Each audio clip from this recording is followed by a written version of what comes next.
Dus je kunt zien, binnen Brussel Huisvesting zijn er enorm veel verschillende directies die zich ook bezighouden met allemaal verschillende materie. Dus er bestaat bijvoorbeeld ook de directie voor huisvestingstoelagen.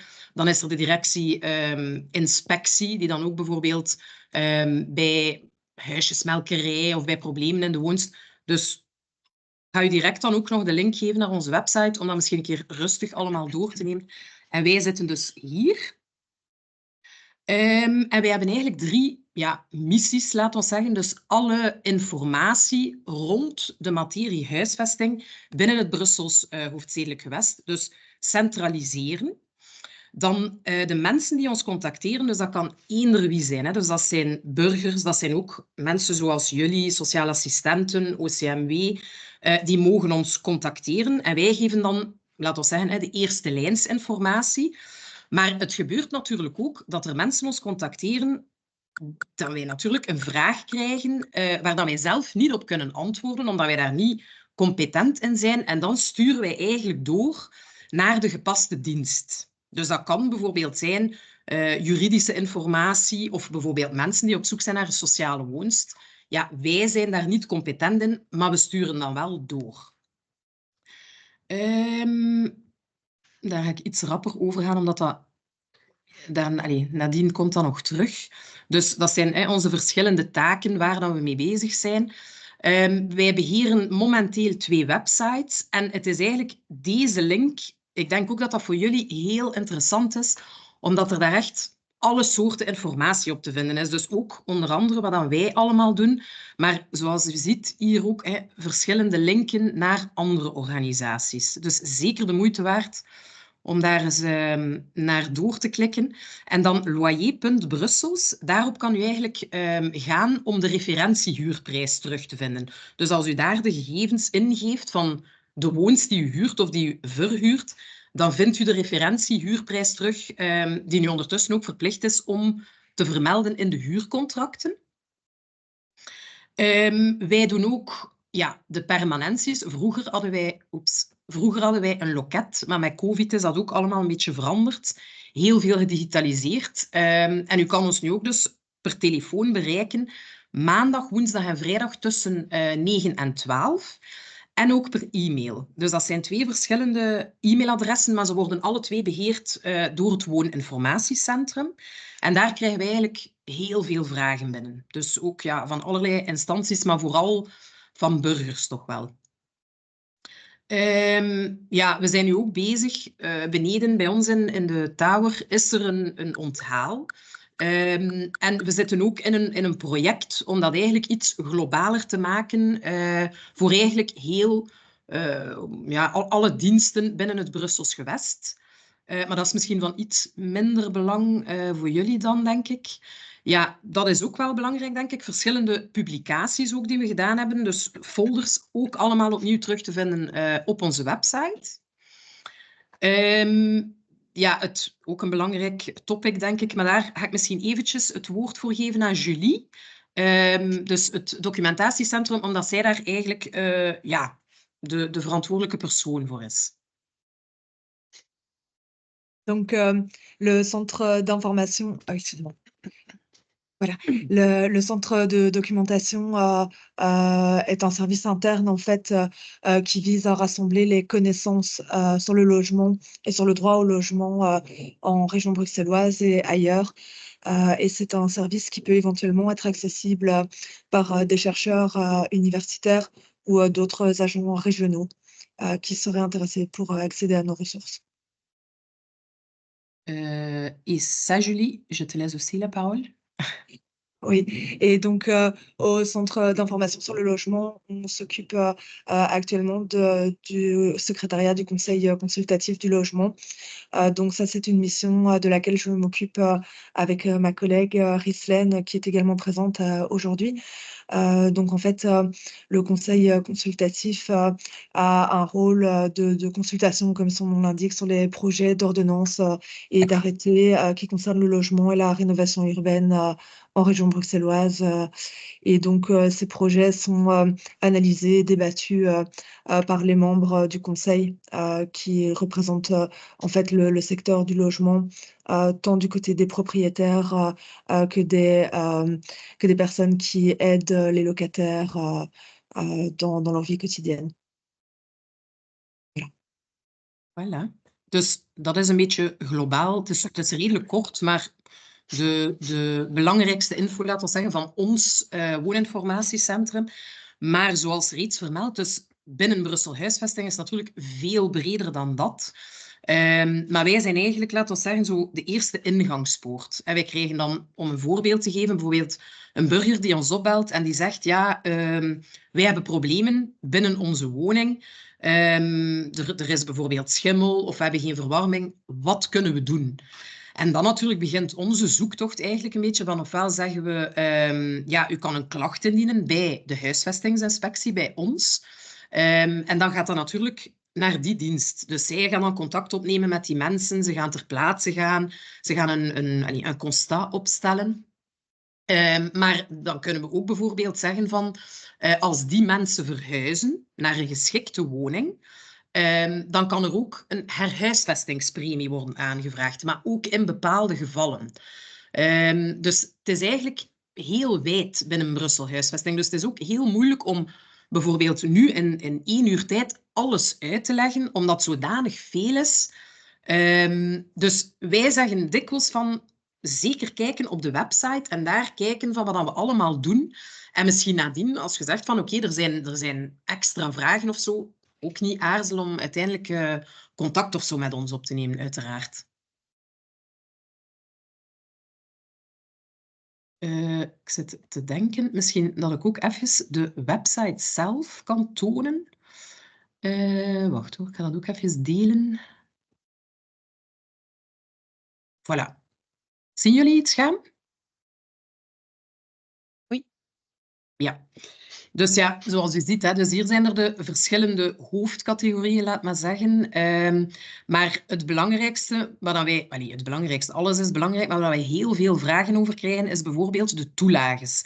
En ik denk voor jullie dat dat ook belangrijk kan zijn. Dus bij ons zijn er eigenlijk globaal momenteel 2 soorten huurtoelages. Dus de herhuisvestingstoelage en de gewone huurtoelage. Ik ga misschien met de gewone huurtoelage beginnen.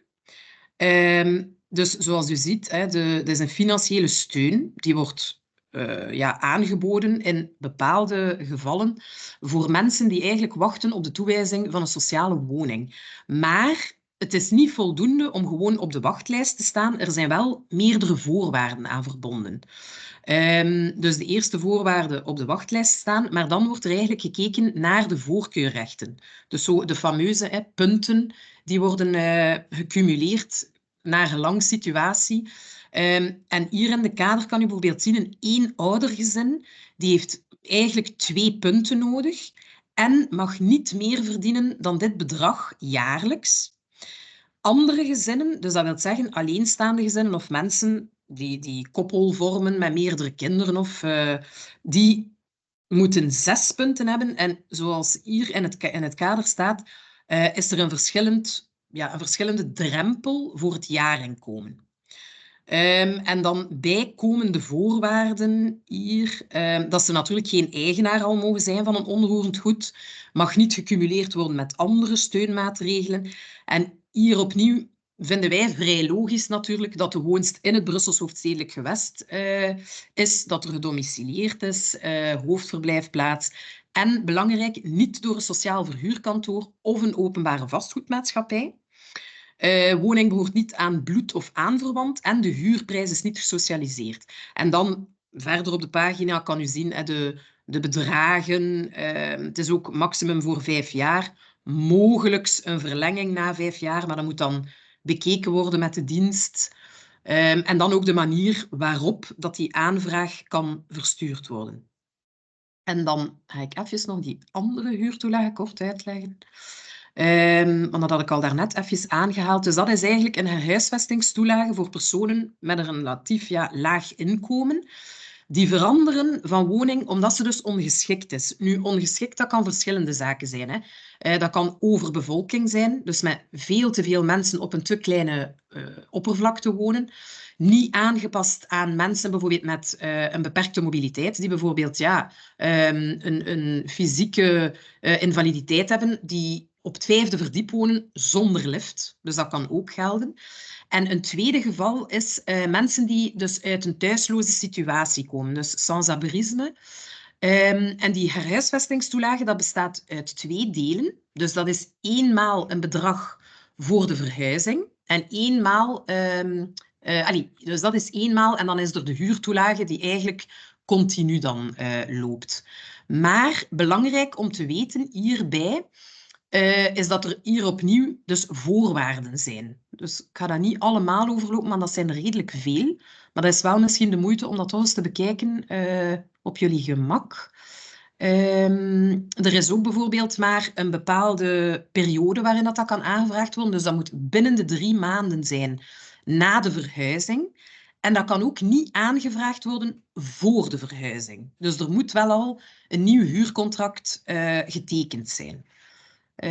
Dan opnieuw, hoe lang duurt het? Dat is hetzelfde. Hè? Dus opnieuw voor 5 jaar. En dan kan dat eventueel verlengd worden, maar aan een verminderd percentage.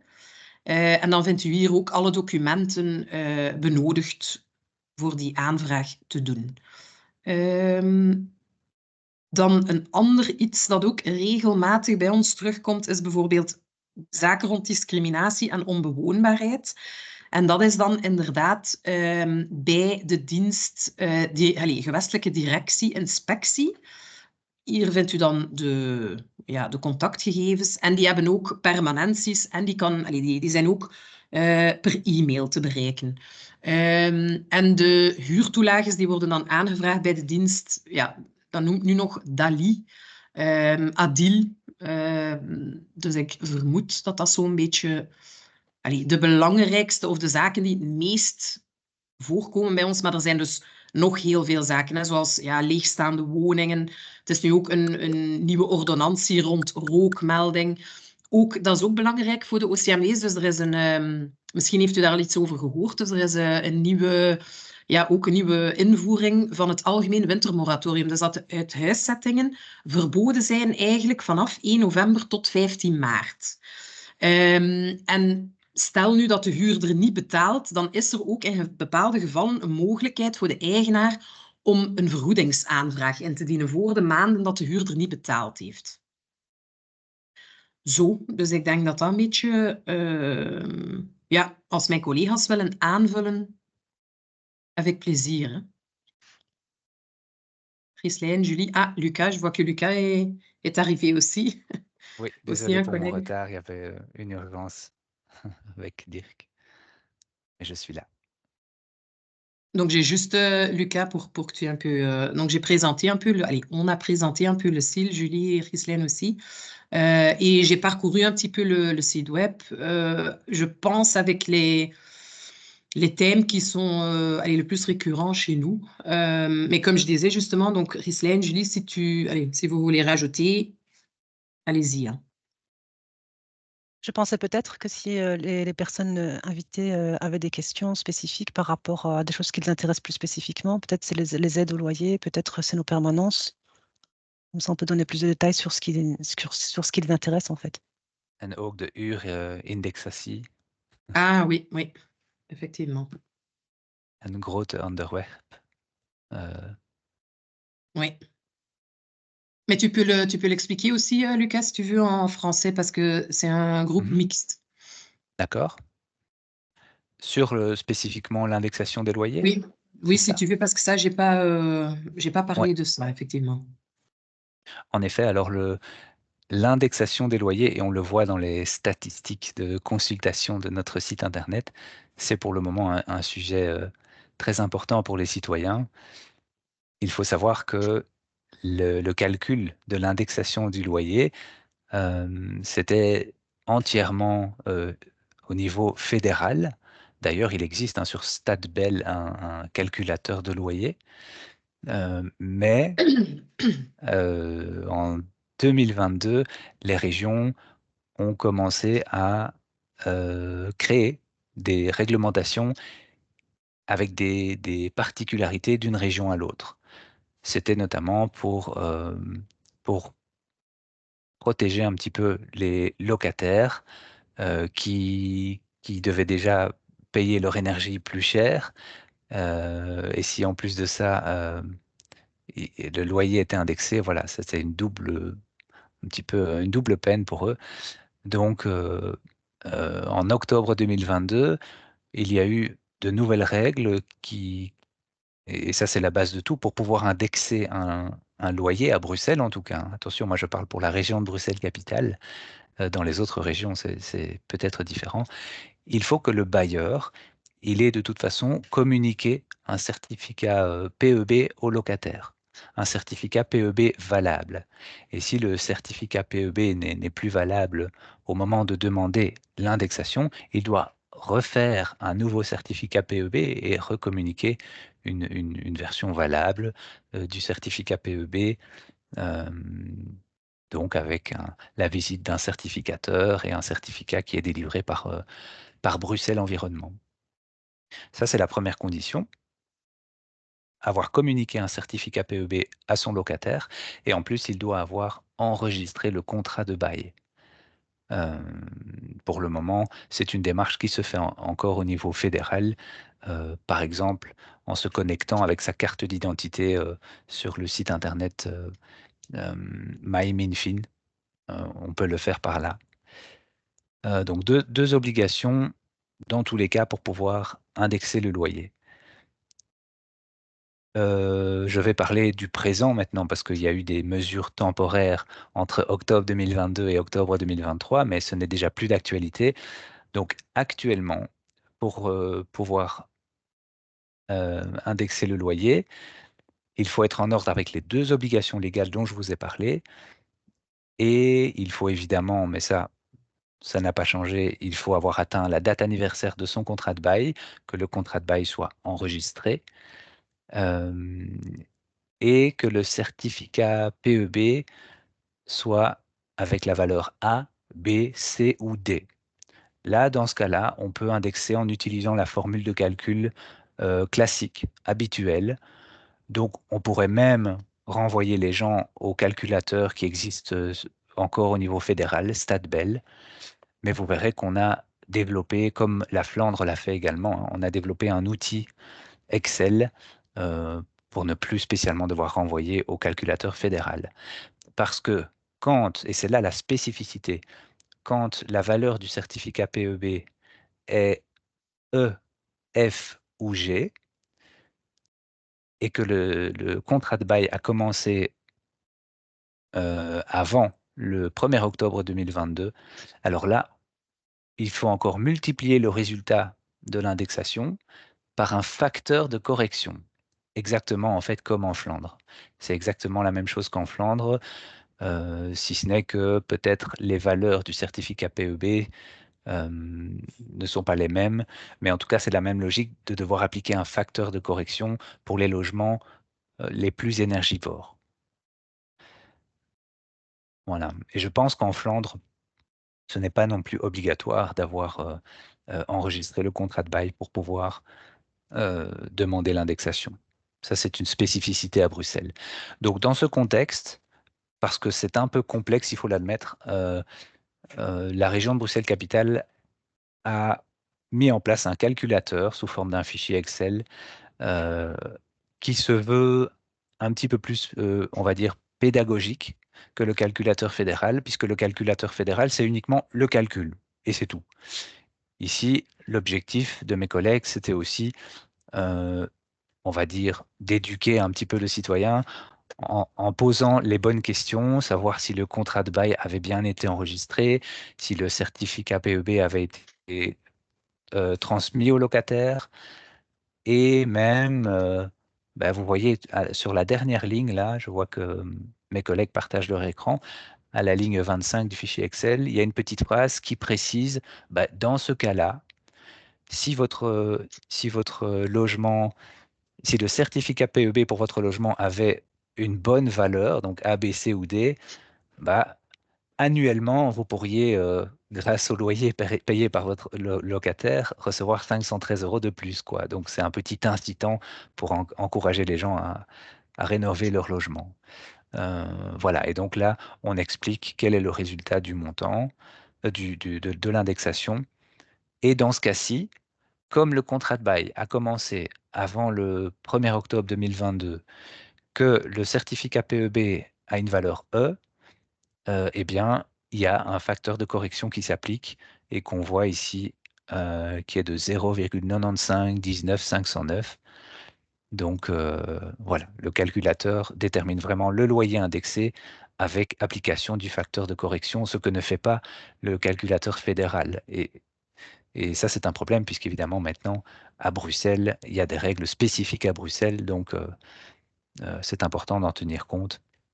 Et donc, nous, on a l'habitude de renvoyer les gens à ce calculateur Excel qu'on met à jour tous les mois, hein, puisque chaque mois, on doit ajouter l'indice santé du mois précédent quand il est connu. Donc, chaque mois, on remplace ce fichier sur notre site Internet. Comme ça, vous savez que ça existe. Et alors, les pages web sur notre site web, ça fait beaucoup de fois le mot web, les pages sur notre site web réexpliquent la logique du calcul de l'indexation. Je vous dis, si vous allez voir en Flandre, c'est un petit peu la même logique. On s'est beaucoup inspiré d'ailleurs de ce qu'avait fait la Flandre pour nous aussi informer le citoyen, quoi. Voilà, c'est une matière un peu complexe, hein, donc j'espère que j'ai été clair.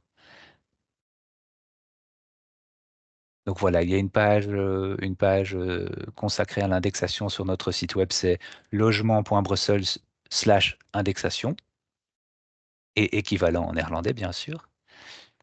Et pour les gens qui veulent en savoir plus sur le facteur de correction et retrouver également notre calculateur, alors là, les gens peuvent rejoindre la page dédiée à l'indexation des loyers avec facteur de correction. T'as une petite main qui s'est levée. Oui. Ah, pardon, oui, j'ai pas beaucoup l'habitude de...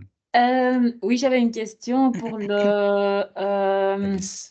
l'attestation, oui, comment on dit ça, EPC. Ouais. Ça peut être combien allez, quand on sait, allez, non, quand est-ce qu'on sait si c'est encore valable ou pas? Encore. C'est marqué, je pense, sur Oui? le certificat. Je crois qu'il y a une date de fin de validité. Oui, Mhm. normalement. Maintenant, il faut savoir que nous, Bruxelles Logement, on peut renseigner les gens sur le mode de calcul, sur les règles, dont le fait de devoir avoir reçu de son bailleur un certificat valable. Maintenant, la validité d'un certificat PEB, techniquement, c'est une compétence de Bruxelles Environnement. Donc c'est vrai qu'on a parfois des questions. Ce matin, par exemple, j'étais en permanence téléphonique et j'ai eu comme question une personne. Ce sont normalement pourtant des certificats de performance énergétique pour des habitations individuelles. Et bien là, c'est une dame qui occupait un studio, qui avait tout ce qu'il faut pour vivre dans son studio avec son compteur, etc. Elle avait sa propre boîte aux lettres. Et à l'étage du dessus, il y avait le logement de sa propriétaire. Mais c'est a priori donc deux logements différents. Mais le certificateur PEB, il a fait un certificat PEB pour l'ensemble, pour le logement du propriétaire et pour ce studio mis en location. Et donc là, moi, j'étais un peu embêté parce que je ne peux pas me prononcer sur la validité d'un certificat PEB. Donc j'ai invité cette dame à prendre contact avec Bruxelles Environnement pour savoir si c'était normal. Mais nous, Bruxelles Logement, en tout cas, on constate que c'est un certificat PEB qui est publié dans le registre des certificats PEB sur le site web de Bruxelles Environnement. Donc, à notre sens, il a été en tout cas établi selon la procédure, avec sans doute un certificateur agréé. Et par ailleurs, Bruxelles Environnement l'a mis en ligne dans la base de données des certificats PEB. Donc, à mon sens, il est valide, mais j'ai invité cette dame quand même à se renseigner auprès de Bruxelles Environnement pour savoir si c'était normal qu'un certificat PEB habitation individuelle concerne en fait ce qui a l'air d'être deux logements. Après, si la propriétaire n'est pas en règle avec l'urbanisme, ça c'est encore d'autres questionnements, mais là, ça dépasse les compétences de Bruxelles Logement. Donc, malheureusement, nous, on ne sait pas en dire plus. Et Et, parce que, et parce que la législation, le code bruxellois du logement n'en dit pas plus non plus. Le code Mhm. bruxellois du logement indique simplement qu'il faut que le bailleur ait communiqué au locataire le certificat PEB. Je crois que Mhm. le code ne dit même pas valide, valable. Mhm. Ça c'est notre interprétation. Mais Parce ouais. qu'on entend aussi, allez, en Flandre, on entend aussi beaucoup qu'il y a beaucoup de fraude avec les...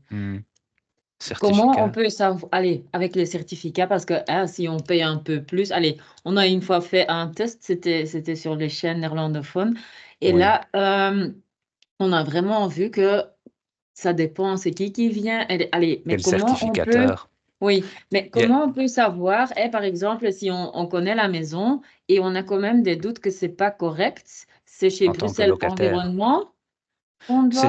Oui, c'est de toute Ouais. façon chez Bruxelles Environnement qu'il faut aller Ouais. faire part de ses doutes. Nous, on ne saura Mhm. rien faire à Bruxelles Ouais. Logement. Mhm. Euh, mais c'est aussi une problématique qu'on a à Bruxelles, hein. Mhm. Et je pense en Wallonie aussi. Il y avait eu une émission également francophone, Ouais. euh, Investigation, qui parlait de ça. Mhm. Ouais. Oui, que si un certificateur vient, ce sera un résultat, et que si un autre certificateur vient, ça pourrait être autre chose comme résultat. Mhm. Mhm. Mais ça, c'est la confiance dans le système régional, et c'est Bruxelles Environnement qui se porte garant de la validité de ces certificats. Donc, ouais. Ouais. C'est vrai que c'est une autre problématique, Mhm. mais qui ne dépend pas de nous, quoi. Ok. Ouais. Et su- et je rajouterais également sur l'indexation qu'il y a un certain nombre de points qui, dans la législation, ne sont pas très précis. Et donc, il y a un certain nombre de choses pour lesquelles nous-mêmes, Bruxelles Logement, nous avons dû demander conseil à nos collègues juristes qui eux-mêmes parfois ont dû se renseigner chez l'auteur du texte légal, en l'occurrence le cabinet de la secrétaire d'État au logement qui a rédigé l'ordonnance. Par exemple, on peut comprendre, si on lit le texte, certains peuvent comprendre que le certificat PEB, s'il a été communiqué au locataire au moment, comme c'est nécessaire, hein, au moment de l'entrée en vigueur du contrat, que même si maintenant, 10 ans après, le certificat PEB n'est plus valable, eh bien, le bailleur a respecté l'obligation qui était de communiquer le certificat PEB. Parce que le code bruxellois du logement ne précise pas que ça doit être un PEB valable. Mais donc ça fait partie des interprétations que Bruxelles Logement euh, a, a pris en concertation avec les auteurs du texte légal pour rester dans l'esprit de la loi. Et nous, on donne la même explication à tout le monde. Comme ça, voilà, il y a pas deux informations qui circulent. Et si il reste des désaccords, de toute façon, c'est le juge de paix qui est compétent pour trancher, hein. Mais voilà, donc sachez que la position de Bruxelles Logement, en tout cas, c'est que le certificat PEB doit être un certificat PEB valide, valable.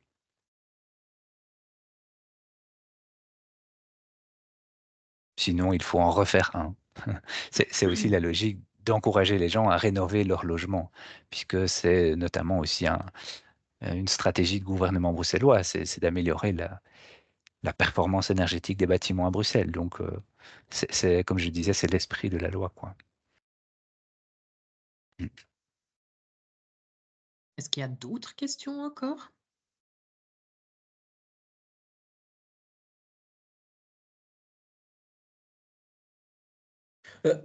Moi, oui, j'ai une question. En fait, donc si maintenant le certificat PEB n'est pas bon et qu'il faut encourager justement, comme vous dites, aux propriétaires à faire des rénovations, la personne qui habite dans ce logement va devoir quitter quand même, enfin, les lieux durant la rénovation. Il n'est pas spécialement question d'obliger le propriétaire à faire des travaux, hein. sauf D'accord, si le logement n'est pas conforme aux normes minimales du Code bien sûr. bruxellois du logement, mais rien, c'est plutôt le propriétaire bailleur lui-même qui peut-être sera tenté de mettre fin au contrat de bail, de faire des Mhm, travaux et puis de recommencer un nouveau contrat de bail avec un meilleur certificat PEB, mhm, ou d'utiliser les possibilités qu'il a au niveau de la réglementation sur le bail d'habitation pour tout de même effectuer des travaux de rénovation pendant que son locataire occupe encore le logement. Je crois qu'il peut le faire à certains moments, après, quand c'est un bail de 9 ans, après chaque triennat, je crois qu'il a des possibilités pour faire des travaux qui n'empêchent pas au locataire de continuer à vivre dans le logement. Là, je ne suis mhm. pas spécialiste, je ne suis pas juriste, hein, donc je ne vais pas en dire trop pour ne pas dire des bêtises. D'accord. Mais ça pourrait l'inciter, oui, à améliorer la performance énergétique de son logement et donc de pouvoir demander une indexation de loyer euh, complète. Mhm. Si par exemple il doit appliquer un facteur de correction, euh, bah, si jamais en cours de bail il fait des travaux de rénovation, ça lui permettrait du coup, pour les demandes d'indexation suivantes, de demander de nouveau pleinement l'indexation sans devoir diminuer le résultat avec le facteur de correction, quoi. Ouais, Merci. je vous en prie. Oui, donc pour les possibilités d'effectuer des travaux de rénovation dans le logement, pendant la mise en location du logement, là, il faut regarder du côté des règles sur le bail d'habitation. Nous avons une brochure juridique à ce sujet pour information sur notre site internet. Et Oui, la sinon, brochure est bien, hein, donc si vous voulez ouais. la regarder, n'hésitez pas. Sur le site internet, c'est un condensé, un résumé de la loi. Donc, vous allez retrouver toutes les Hmm. informations intéressantes. C'est la première brochure qui ressort dans la liste des brochures qu'a montré, je crois, tantôt Elk. Hmm. Donc, n'hésitez pas à les consulter. C'est vraiment typiquement ce genre de réponse que vous allez retrouver dans cette brochure par rapport à l'indexation. Donc voilà, nous en tout cas, au niveau du CIL, on reçoit souvent des questions sur l'indexation. Mais effectivement, dès qu'il y a des questions par rapport au certificat PEB en lui-même, ça, c'est plutôt vers Bruxelles Environnement qu'il faut s'orienter. Donc voilà, mais si vous avez des personnes qui s'intéressent à la loi sur l'indexation, il ne faut pas hésiter à les orienter vers nous, hein. On peut répondre par téléphone à ces questions sans problème. Mais voilà, c'est bien faire la distinction entre des questions sur le certificat ou des questions sur la loi euh, qui est relative à l'indexation.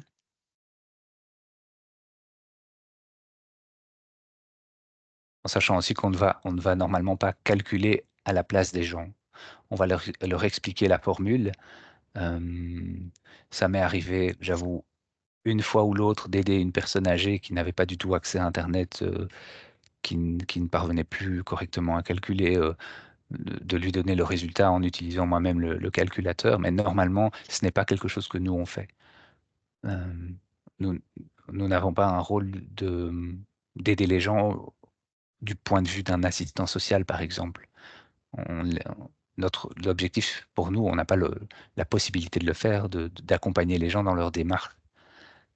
On est là pour rappeler les règles et la formule de calcul. Et si les gens nous expliquent, ah, est-ce que c'est bien comme ça que je dois faire, on va leur dire, bah oui, c'est bien comme ça, mais voilà, nous-mêmes, nous ne sommes pas une calculatrice, quoi.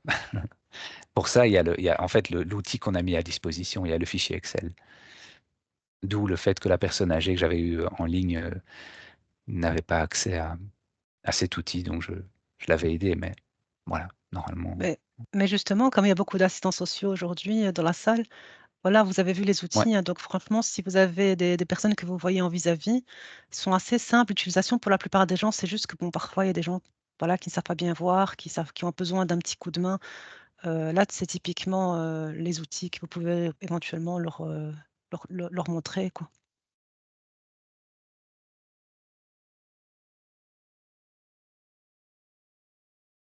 Il y a encore des autres questions, peut-être plus générales, pas seulement indexation, mais pour le centre d'information. Le site internet est vraiment complet, hein, intéressant. Donc vraiment, vous allez retrouver beaucoup d'informations utiles sur le site. Les brochures sont intéressantes.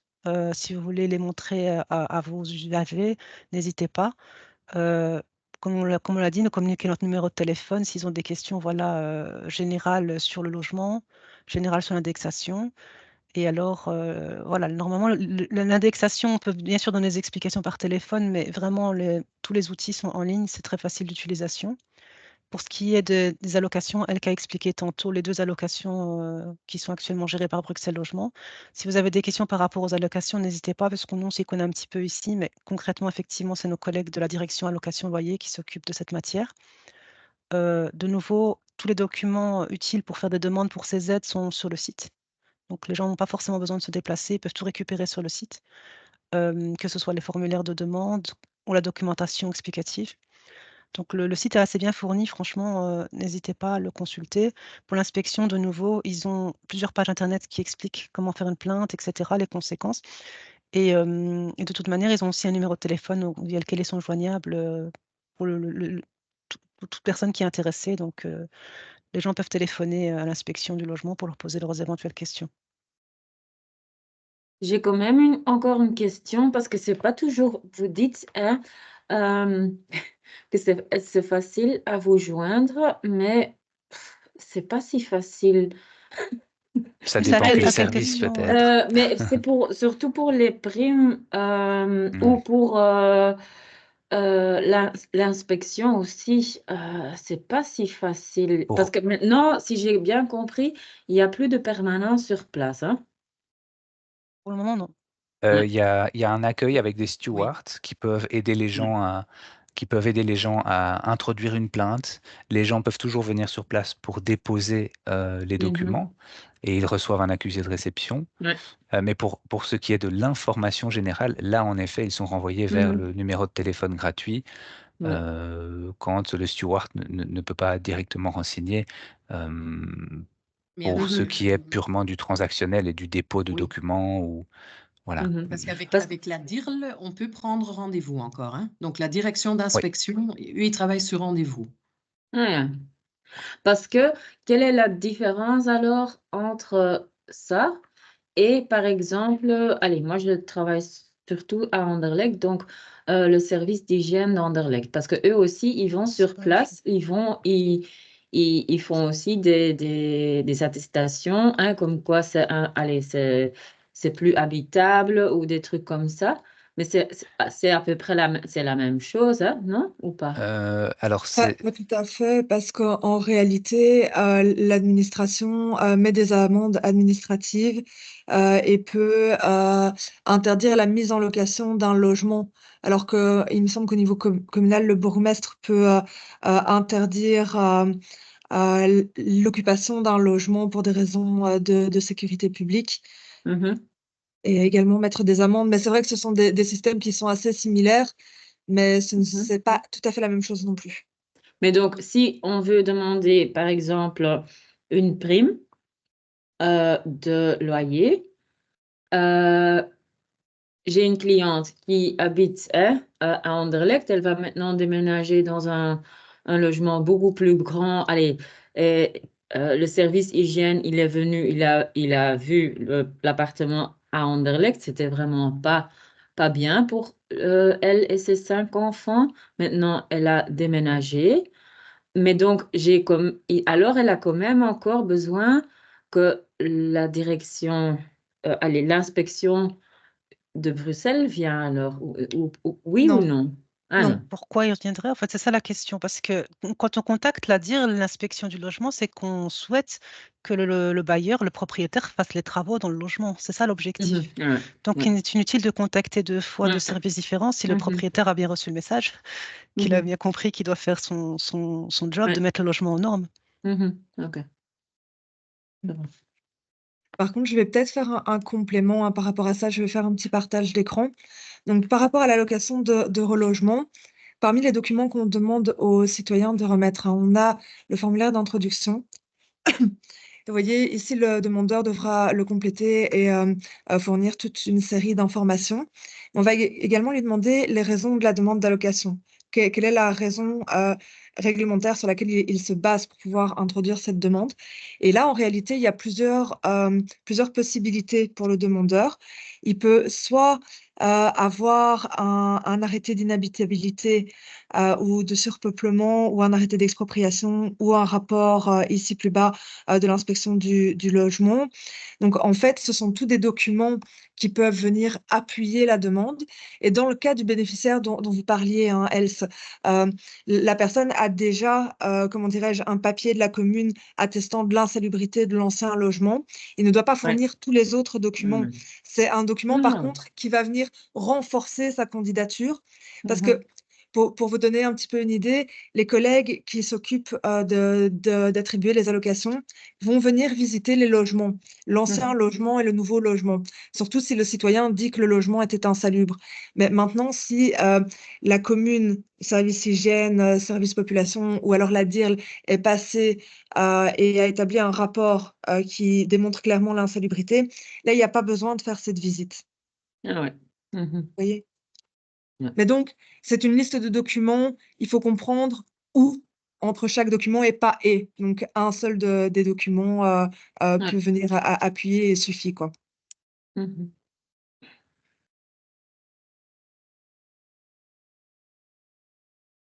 Ok. Après, il faut être bien sûr que l'association qui est venue, c'est la commune, quoi. C'est pas une association Non, autre. non, c'était vraiment la commune qui est venue. Et c'est quoi le temps qu'on reçoit la réponse? Si on introduit tout? Environ 6 mois, mais ça peut être plus, hein. Ah oui. Pour l'allocation de relogement, c'était en moyenne 6 mois. Ça dépend de la quantité de dossiers qu'ils ont à traiter. Mhm. Oui, Et parce que je me également de rappelle. si le Oui. dossier est complet. Excuse-moi, Elle, que le délai de réponse peut aussi être impacté selon que le dossier soit complet ou non. Parce que lorsque le dossier arrive incomplet, il y a déjà quelques semaines le temps que les agents se rendent compte que le dossier est incomplet. Et là, le citoyen reçoit un petit délai supplémentaire de 1 mois pour pouvoir introduire tous les documents. Mais bon, ce délai de grâce rallonge automatiquement le délai, quoi. Mm. Mhm. Et comme Frislane disait aussi, ça varie parce qu'il y avait une époque, je ne sais pas si vous vous rappelez, c'était 3 mois. Maintenant, c'est Mhm. devenu 6 mois. Donc, je pense Ouais. que oui, ça dépend en fait parce que c'est pas, allez, le centre d'info qui traite les demandes, c'est les collègues. Et en fait, ça dépend, je pense, voilà, des demandes, comme Julie disait, les papiers qui manquent, etc. Donc, c'est difficile à dire en avance. Dans, par exemple, 2 mois ou 3 mois, vous auriez une réponse. Donc Mhm. là, on est souvent obligé de dire aux personnes, bah, il faut patienter. C'est, ouais. Et La- par la- contre, Et- si le dossier est accepté, si au final le dossier est accepté, alors les arriérés sont payés également, hein. Donc, Ah oui, à ouais, partir de la date où le dossier aura été déposé, là. ouais. Mais parfois, malheureusement, oui, il faut attendre plusieurs Mm. mois que le dossier soit traité, avec cette perspective de recevoir quand même les paiements, l'allocation loyer pour les mois depuis l'introduction du dossier, quoi. Parce que l'allocation de relogement prend un peu plus de temps parce qu'elle est visite, en fait, hein. Donc, Ben ça oui, mais augmente le comment on fait? délai. Parce que Mm. on doit le faire dans les 3 mois, mais ça m'est déjà arrivé aussi que après 6 mois, on n'a toujours pas de réponse et alors on devait encore aller de nouveau chez l'ancien, mais il y avait déjà quelqu'un d'autre 6 qui mois, c'est très habitait. long, hein. 6 mois, c'est Oui. très long. Normalement, quand on introduit une demande, on reçoit déjà une première réponse dans les premières semaines de l'envoi. Donc, il ne faut pas attendre 6 mois pour s'inquiéter, hein. Non, Normalement, au fur et à je mesure, sais, on mais a. on Oui. était tout le temps en train de faire des mails, mais j'ai vraiment eu 2 dossiers qui ont vraiment pris beaucoup de temps. Et c'est possible, effectivement, qu'il y a Mhm. déjà d'autres Ouais. locataires ou quelque chose comme Mhm. ça Ouais. dans l'appartement et que la DIRL doit rentrer chez ces personnes-là. Ça, c'est Ouais. possible. Mais, Ouais. et souvent, parce qu'il y a beaucoup de personnes aussi qui s'inquiètent pour ça, justement. On dit aussi qu'il y a dans certaines communes la possibilité, justement, de demander une visite de la commune aussi. Et comme ça, il y a déjà un constat. Et comme Julie avait expliqué tout à l'heure, comme ça, on peut sauter hein, l'étape que, justement, la DIRL doit encore venir sur place. Mhm. Ouais. Ouais. Je vois que Corinne a aussi une question.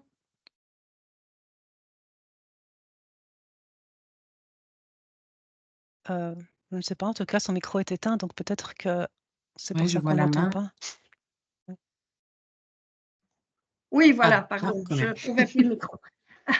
Voilà, ben, je trouve cet exposé super intéressant parce que malgré que je travaille depuis longtemps, c'est quand même toujours bien de rafraîchir et parfois on oublie d'aller voir sur vos sites et je pense que je vais une fois prendre le temps de bien tout regarder de nouveau.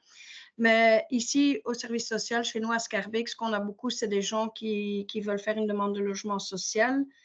Et voilà, c'est hyper long. Et Scarbeck aussi, bon, comme ils refont leur parc de logement, ils rénovent beaucoup. Donc actuellement, je ne crois pas qu'ils attribuent encore beaucoup de nouveaux locataires parce qu'ils doivent reloger les gens des immeubles où ils vont faire des travaux. Et puis voilà, il faut attendre que les travaux soient terminés. On est parti pour longtemps. Et j'ai quand même aussi des situations catastrophiques où franchement, je ne sais plus quoi faire parce que j'ai une famille ici avec 5 enfants. Et donc, il n'y a personne, ils sont actuellement dans le privé, ils doivent partir. Et il n'y a personne qui veut leur donner un logement dans le privé parce qu'ils ont 5 enfants. Déjà, ils ne trouvent pas facilement un logement pour 5 enfants. Et quand ils trouvent quelque chose, ben, quand elle dit que la dame, elle a 3 enfants, ils ne veulent pas louer. Alors, quand elle dit qu'elle en a 5, certainement pas. Et c'est une famille où il n'y a que le papa qui a un revenu. La maman, elle a une petite allocation handicapée parce qu'elle est malvoyante. Et ils ont un enfant gravement handicapé. Ils sont actuellement au 3e étage sans ascenseur. Donc, la maman, quand le gosse il va au centre, eh ben, elle doit le porter sur son dos pour le descendre et le porter sur son dos pour le remonter. Donc, c'est une situation catastrophique et ils doivent quitter le logement pour fin mars. Alors, moi, j'avais conseillé d'aller devant le juge de paix et le juge de paix a refusé de prolonger parce qu'il a dit qu'ils avaient refusé une maison à Wezenbeek-op-Hem, une maison dans le privé, mais il y avait un loyer de 1 800 € et ça, malgré les revenus, ils ne savaient pas payer. Et parce que aussi, dans le logement actuel, donc il y a beaucoup, beaucoup d'humidité et ils expliquent ça suite au fait que, voilà, il y a trop de personnes dans le logement qui dorment dans les mêmes pièces. Et donc, du coup, ben voilà, il y a de l'humidité. Et même dans la chambre des parents, en fait, le plafond, il tombe sur le lit. Et donc, maintenant, tout le monde dort dans le salon. Donc, ils sont à 7 à dormir dans le salon tellement il y a de l'humidité. Et donc, le juge a dit que c'était une des raisons pourquoi il ne voulait pas prolonger le bail. Enfin, prolonger, pas le bail, mais le délai pour partir. Et donc, je ne sais pas ce qui va se passer. Ils ont pris un avocat maintenant, mais fin mars, ces gens, je crains qu'ils vont se retrouver à la rue. Et moi, je ne sais plus quoi faire. Vous n'avez pas de solution miracle, hein, mais Oui. c'est des situations catastrophiques. Alors, ils cherchent en Wallonie et tout ça, mais le problème, c'est que quand ils vont dans les logements sociaux, ils doivent attendre très longtemps. Et dans le privé, quand ils disent qu'ils ont 5 enfants, il n'y a personne qui veut leur louer. Oui, parce que là, après, je pense aussi peut-être à aller porter plainte pour discrimination. Ouais, Ça, c'est possible aussi hein, de le signaler chez nous. ouais, Ouais. Mais le souci, c'est vrai que, par exemple, nous, on ne propose pas des logements pour la simple non, raison qu'on n'en a pas. Donc, nous, on est obligé ouais, effectivement de transmettre les personnes, par exemple, au fond du logement ou à IS ou logement social. Mais oui, ouais, il y a des cas effectivement que c'est très, très compliqué. Hein. ouais. Et Parce tout que ça a été fait parce qu'ils sont suivis par l'Union des locataires de Scarbeck. c'est bien ça. Donc, mais là aussi, voilà, ces gens font ce qu'ils peuvent, mais il n'y a pas de solution miracle, ils ne savent pas.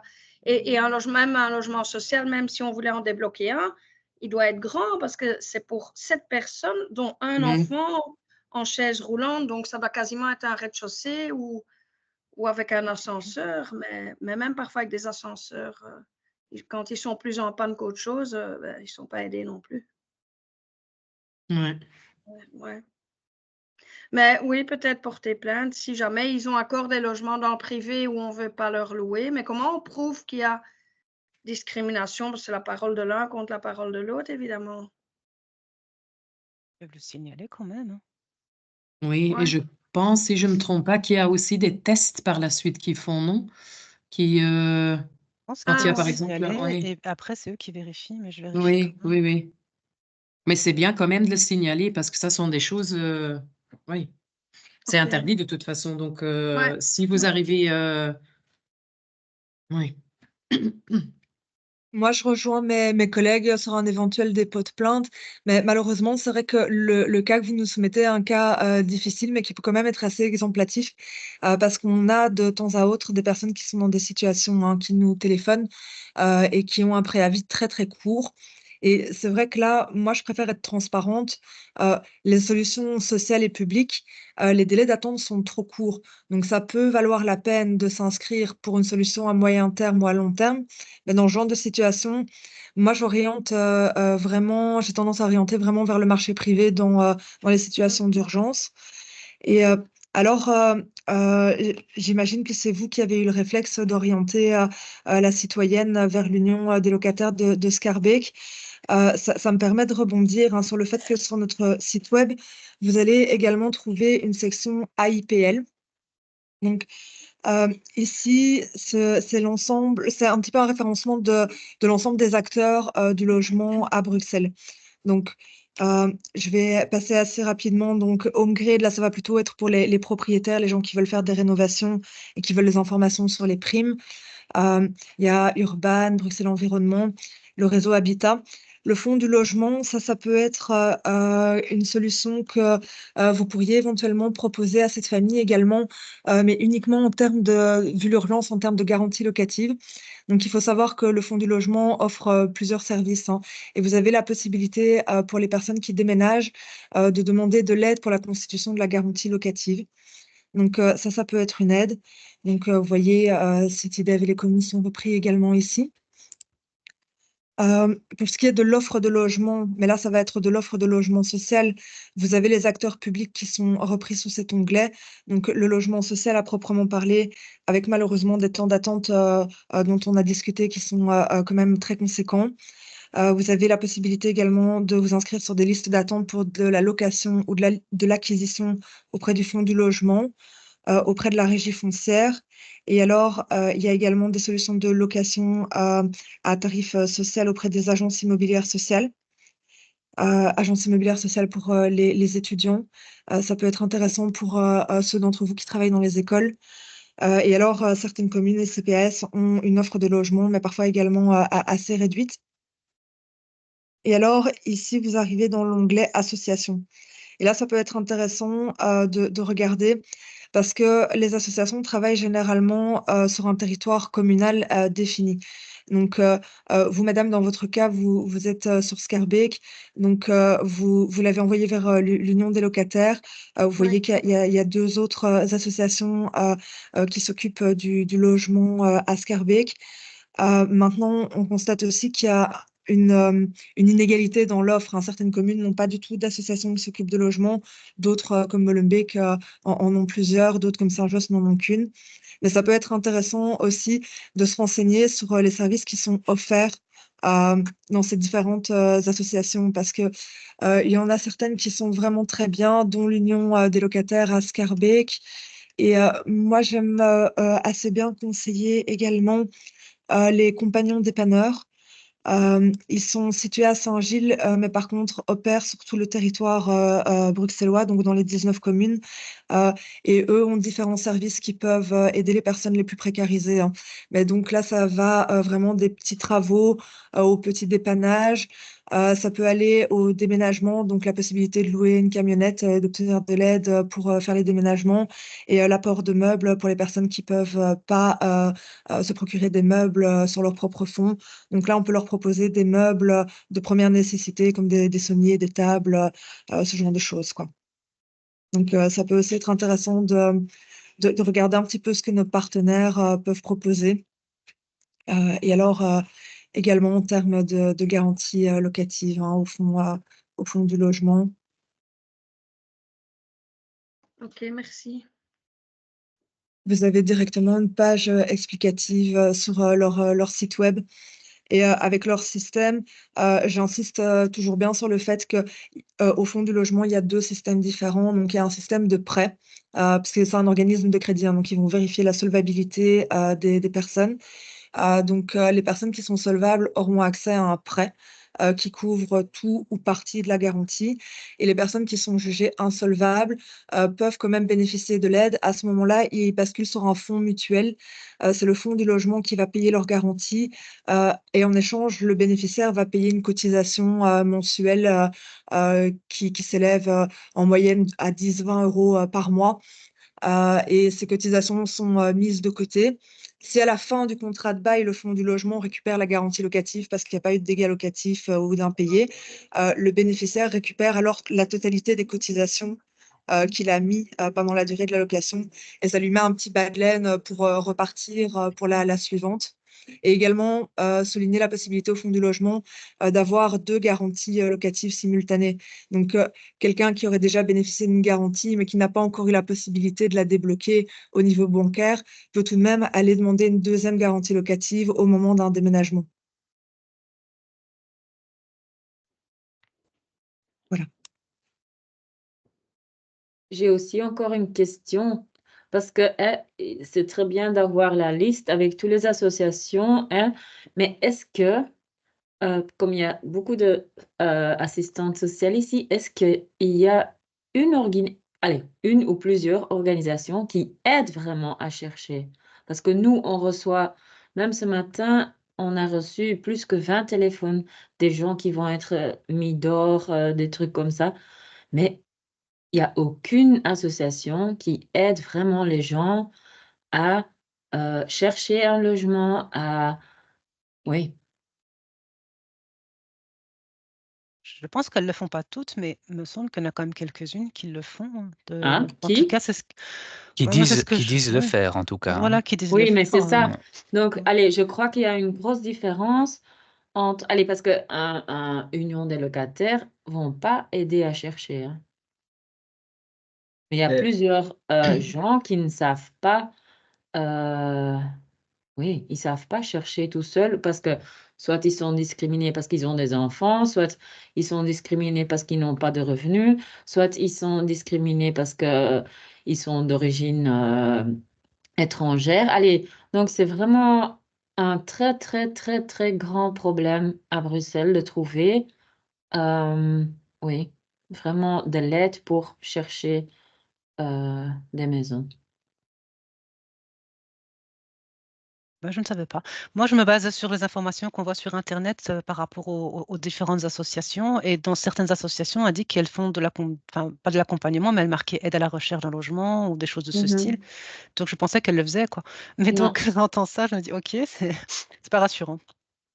Mais comme moi je l'ai dit tantôt, on en a discuté, si maintenant il y a des personnes chez vous qui sont aidées par le CPS d'Anderlecht, je vous transmets mon adresse mail et alors à ce moment-là, je me charge de faire ce que je peux pour les Ah aider. ben oui. Malheureusement, voilà, à part regarder dans les logements, du côté des logements privés, voilà, si ils ont déjà été effectués des démarches auprès des logements sociaux, malheureusement, la dernière solution reste le privé. Et Non, oui, mais effectivement, derrière, ça n'empêchera pas que la discrimination disparaisse. Je veux dire, je téléphone avec eux, j'explique bien que je suis assistant social, donc ils ne vont pas, ils me disent pas, ah non, le CPS, on veut pas. Il y en a qui commencent à prendre conscience que de toute manière, ils peuvent pas refuser des personnes du CPS, et donc ils acceptent les visites. Après, ce qui se passe après la visite, on sait rien y faire. Je veux dire, encore une fois, comme on a dit tantôt, on pourrait porter plainte, mais qu'est-ce que ça, enfin, je veux dire, ça peut non, changer alors quelque chose. on n'a toujours pas d'appartement, alors, hein, c'est ça? Ah ouais, c'est ça. Je veux dire, ça peut faire bouger les choses, mais maintenant, il n'y a pas vraiment non plus de sanctions vis-à-vis de ces personnes. C'est encore une fois la parole du propriétaire contre celle de la personne qui cherche l'appartement. Je pense qu'à ce niveau-là, il y a pas, on ne sait pas faire grand-chose à notre niveau, si ce n'est que redonner un peu d'espoir et essayer d'accompagner les personnes jusqu'au bout.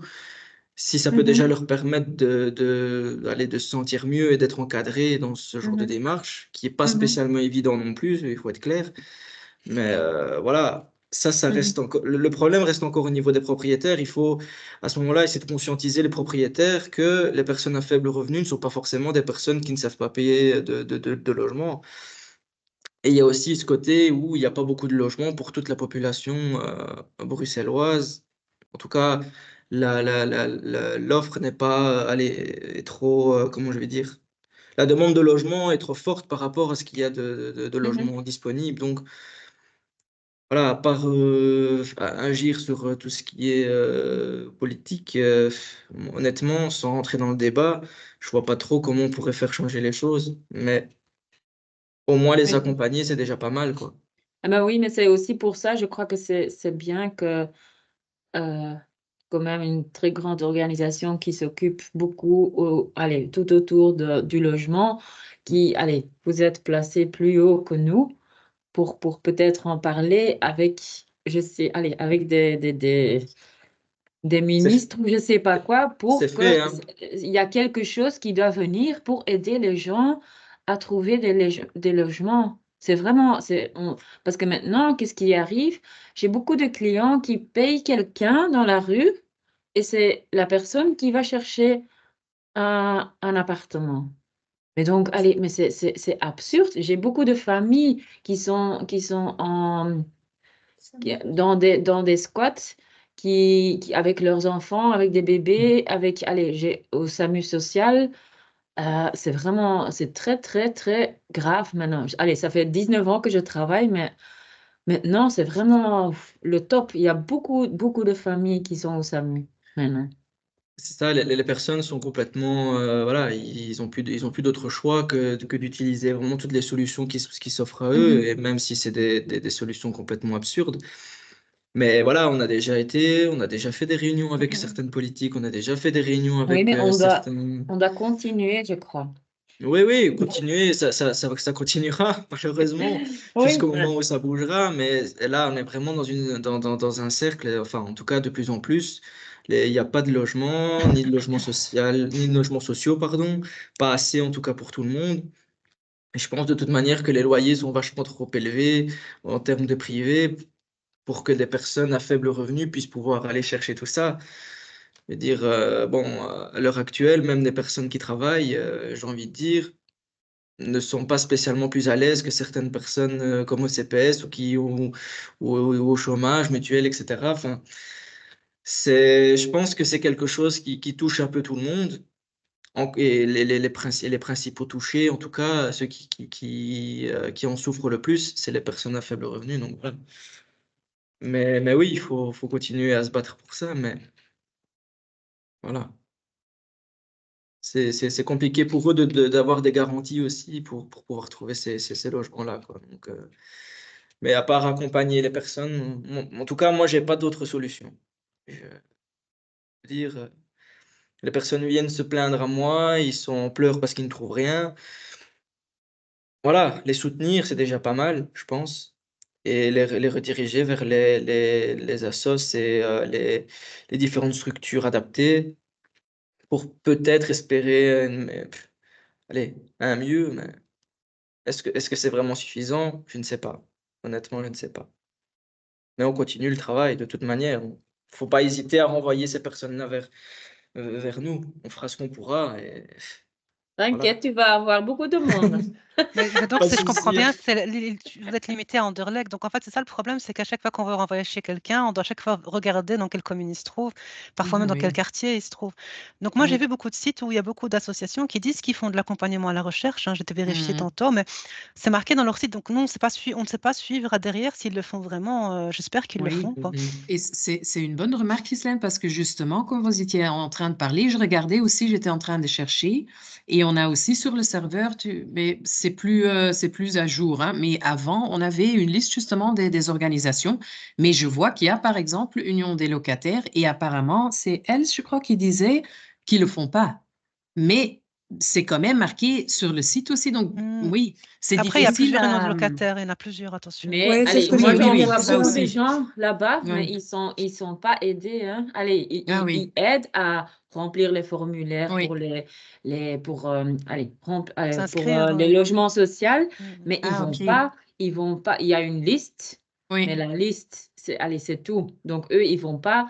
Par exemple, il y a beaucoup de gens qui parlent même pas les langues d'ici, donc ils ont besoin de quelqu'un qui appelle avec eux, allez. Mais ça ne, oui, Oui. ça Il y a ça n'existe quand pas. même, hein, à Schaerbeek. À Scarbeck, il y a les tables de recherche. Hein. Ça dépend Donc, où on est, en fait. Roger Ouais. 22, Oui, je Avenue pense. Roger 22, ça fait aussi, il collabore avec l'Union des locataires. Et là, il y a des ordi, il y a des téléphones. Et donc là, les gens savent passer des coups de fil sous le coaching de quelqu'un qui va aussi voir avec eux où est-ce que ça bloque quand ils se présentent et qui essaye d'expliquer aux gens comment ils peuvent faire pour mieux se présenter, etc. Et donc, à Scarbeck, il y a quand même il y a les tables de recherche et je crois qu'il y a même plus qu'un endroit. Et les gens, quand ils vont à l'Union des locataires, ils les orientent vers ces tables de recherche. Oui. Mais c'est tout ce que je connais sur Scarbeck. Mais c'est déjà bien. Ouais. Oui, Voilà, ça malheureusement, je dois vous ne... quitter. Je vous souhaite encore une bonne réunion et à bientôt. Au revoir. Merci. Au revoir. Salut. Au revoir. Bonne journée. Oui, en effet, ça ne retire pas la difficulté de finalement obtenir un logement, mais c'est pas vraiment de ça dont il est question ici. Ici, c'est l'accompagnement, donc le fait soit avec des tables de discussion, soit de mettre une connexion internet à disposition, Oui. voilà, comme expliquait un petit peu Esteban tout à l'heure. C'est deux choses différentes en fait. Et oui, à Bruxelles, malheureusement, l'accès au logement est compliqué, mais il faut au moins veiller à ce que les gens en fracture numérique ou quoi puissent avoir accès aux mêmes outils que les autres. Et c'est vrai que la liste dont tu parlais, elle, que Oui. nous, c'est une liste de ce qu'on a à cette époque-là, en tout cas constaté dans les services que les associations disaient rendre, quand c'était de près ou de loin lié à de l'accompagnement à la recherche d'un logement, on le mettait dans cette liste. Mais voilà, c'est vrai qu'il y aura peut-être à l'avenir un travail à faire par Bruxelles Logement, en l'occurrence nos collègues, de mieux comprendre ce que celles qui reçoivent des subsides, en tout cas, font, comment ils le font. Et par exemple, si un citoyen qui voit un service annoncé sur le site s'y rend et puis finalement n'a pas pu bénéficier de ce service, que nous, on soit à l'écoute des citoyens aussi peut-être pour garder un œil sur ce qui se fait. Oui. Mais là, c'est plus quelque chose en lien avec les subsides et nous, on n'est pas concernés directement par cela. En tout cas, c'est chouette qu'ils font déjà l'inscription au logement social, toutes ces choses, hein, parce que c'est important aussi d'accompagner la personne et de l'inscrire. Après, si c'est juste l'aide à la recherche au logement qui manque, après, ça peut peut-être être simplement expliqué par le fait que il faut peut-être consulter des annonces et que voilà, ça peut sembler un peu répétitif ou je ne sais pas. Bon, effectivement, il faut un accès Internet et des choses comme ça. Mais C'est moi, je trouve... ça. Non, pardon, vous pouvez terminer, mais... Oh, mais c'est ce que je trouvais déjà intéressant qu'ils inscrivent les gens au logement social et aux AIS, aux choses comme ça, parce que c'est très important aussi. Donc, il y a quand même du positif aussi. C'est ça, c'est pas des choses très évidentes. Enfin, sur le papier, ça a l'air évident, mais pas pour tout le monde, et c'est vrai que c'est compliqué. Après, de ce que j'observe, moi, quand les personnes viennent en table du logement, ça reste de toute manière, c'est pas ce qu'ils recherchent. Déjà, il y a beaucoup de problèmes dans les CPS pour aller recevoir son revenu d'intégration. Il y a beaucoup de retard avec le nombre de demandes qui arrivent chaque jour. Les assistants sociaux ne suivent plus, les services de paiement ne suivent plus non plus. Et donc là, déjà, il y a un souci. Les bénéficiaires ne savent plus payer leur loyer en temps et en heure. Donc déjà là, les propriétaires sont déjà de plus en plus réticents à pouvoir louer leurs biens aux personnes émergentes du CPS. Et derrière, ceux qui veulent venir ici en table de logement pensent qu'on a déjà des logements pour eux disponibles. Or, c'est pas ça. Et donc, eux, ils veulent toujours la solution tout de suite, ce que je peux comprendre, étant donné la situation actuelle. Mais voilà, on en arrive aussi à un moment donné où il y a aussi de l'exigence des usagers qui est qu'ils en ont marre d'attendre et qu'ils en ont marre de toujours devoir chercher encore et encore, surtout s'ils ont une famille derrière et une situation d'expulsion future. Ça, malheureusement, voilà, il y a la bonne, il y a aussi le fait que nous, acteurs sociaux, pouvons mettre en place les choses qu'on peut mettre en place, mais il y a aussi la volonté des gens qui, enfin, leur, comment je vais dire, leurs actions aussi de leur côté, quoi. Il faut que ça aille dans les deux sens. Et des fois, voilà, ça coince à ce niveau-là. Et c'est difficile de travailler là-dedans, dans ce genre de domaine, dans ce thème de logement. C'est quelque chose qui est très, très, c'est bouché partout et voilà. Et on n'a plus qu'à espérer que les loyers diminuent un jour. Mais ça,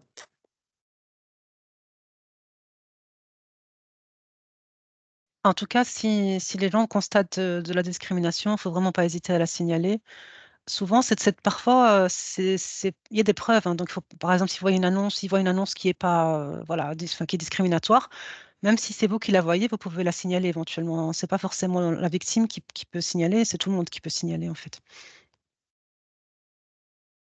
Ça peut déjà aider, hein, éventuellement.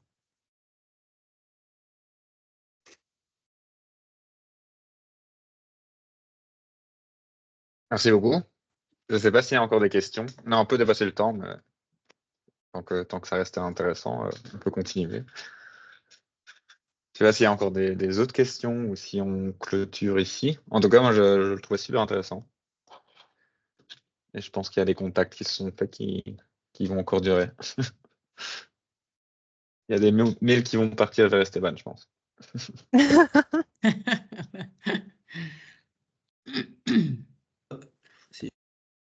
je vais mettre mon adresse mail et voilà, s'il y a des personnes, encore une fois, qui, toujours dans Anderlecht, qui sont intéressées par ça, voilà, j'essaierai de faire mon possible pour pouvoir faire tout ce qu'il faut pour les encadrer, déjà, ce serait pas mal.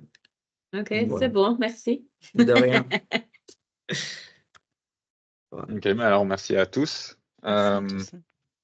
Donc pour l'info, pour ceux qui c'était la première fois, on fait ça donc tous les mois. Et le mois prochain, c'est le CLB qui vient. C'est peut-être moins intéressant qu'on est dans le logement, mais pour ceux qui travaillent parfois avec des enfants, c'est intéressant. Donc voilà, je vais aussi terminer l'enregistrement.